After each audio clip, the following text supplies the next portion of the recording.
Good afternoon, George Mayer, the Confederation of Passenger Transport. Can I ask Elizabeth, I'm really impressed with the work that you've been doing on the bus network in York. Was that done under some kind of partnership arrangement, or was it, how was it achieved in consultation with the bus operators in York? Yeah, absolutely. We have in York a post of a low emission officer whose job is really to sort of work with operators of buses, taxis, whatever, to liaise with them constantly, and he worked with them to put together bids, etc., to try and bring those electric buses to York, which has really helped, and it's done obviously with support of the bus company. We've done some consultation on the clean air zone, and most of the bus companies are quite supportive of it. We've had, had one or two worries about it. We've managed hopefully to put most of those to rest, and actually they've been quite supportive, because the people that have the bus companies that are only coming in from the rural villages 2 or 3 times a day are not going to be affected by the CAS straight away, and they will have a much longer programme to upgrade and have a retrofit option, to go up to Euro 4 or 5 first. So it's, in some ways, it's a much easier way of doing it. That's great, thank you. Another question?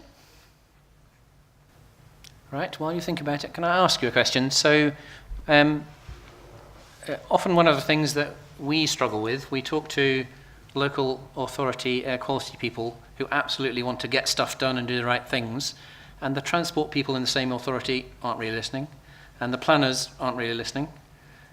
You appear to be in a local authority where things are really joined up, where this has high profile, and you've got a fair history of being there while this has happened. Why is this so high up the agenda in York City Council, and how has it managed to be so joined up?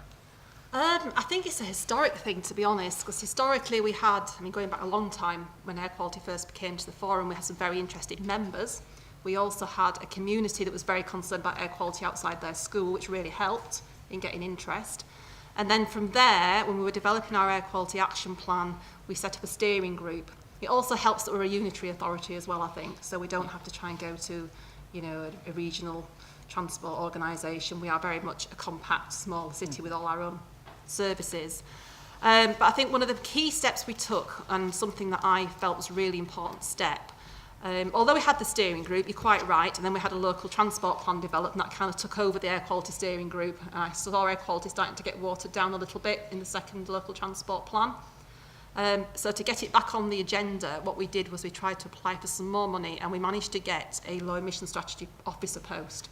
And that post was actually funded partly by air quality grant and partly by LSTF funding. So that person works partly for air quality and partly for the transport planners. So he sort of shuttles between the two departments. And I think having that kind of shuttling person who knows people very well in both departments has been a massive influence on York. It also helps that particular person is excellent at the job he does, and he's very technically knowledged. But yeah, I think it's just really based on a history of really good working relationships within the authority, and it's an authority that keeps its staff, so we've all been there quite a long time. It's a stable local authority. Yeah, and a lot of hard work as well, I'd like to think. Yeah, and a lot of enthusiasm, there's enthusiasm from everywhere.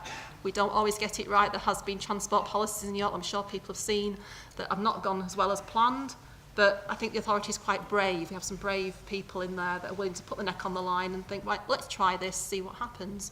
And it was interesting what the gentleman said about the city, I can't remember where the city was, Germany somewhere? Oh no, Denmark, sorry, about when they closed the pedestrianisation zone. That was exactly what happened in York as well in 1984. I wasn't there then, I'm not that old.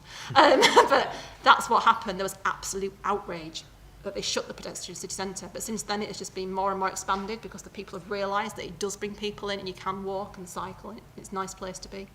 Great, thank you. Other questions?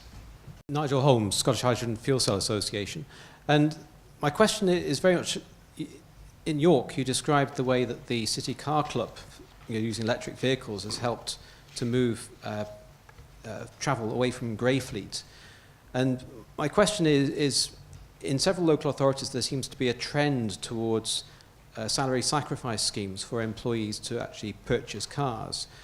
Is that a trend that you've seen in York, and has the Car Club helped to actually avoid that situation where you've got more employees buying cars and then potentially using them as part of their work?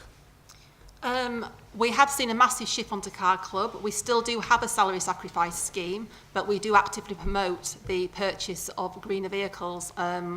I actually took a slide out that had the actual sort of flyer that we sent around with held events for staff, explaining why, you know, the economic advantages of having a plug-in hybrid or something like that to them. So we do actively try and make sure if they do buy vehicles through the staff scheme, then they do buy something a little bit more greener.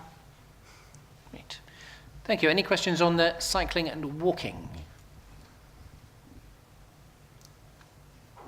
Over here again. Thank you. Yeah, I'll take my bus hat off, and looking at me, you might not think I enjoy cycling, but I do. But one of the difficulties I've got is that I work in Edinburgh Monday to Thursday, and I have a flat in Edinburgh. And I'm at the top floor of the flat, the building, and there's no provision within the estate that I live in to securely store your bicycle.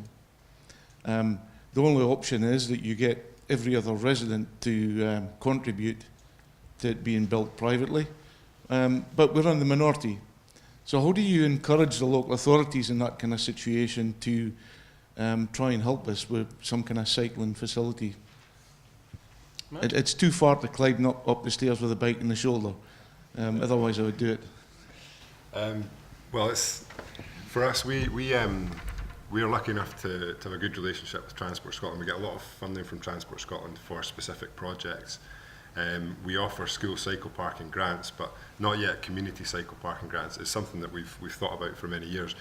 I think that City of Edinburgh Council have a trial on at the moment, and there are people from City of Edinburgh Council here. I don't want to put anybody in the spot, but I know that they've been trialling tenement cycle parking. Anyone? No. Okay. Yeah. So I think that, you know, having a sort of local authority approach would be the best one. We obviously we campaign and we influence, but we don't directly normally deliver. It's always in partnership with the local authority. Okay, we've got time for one last question before we go to the panel discussion. If anyone's got one more question, yes.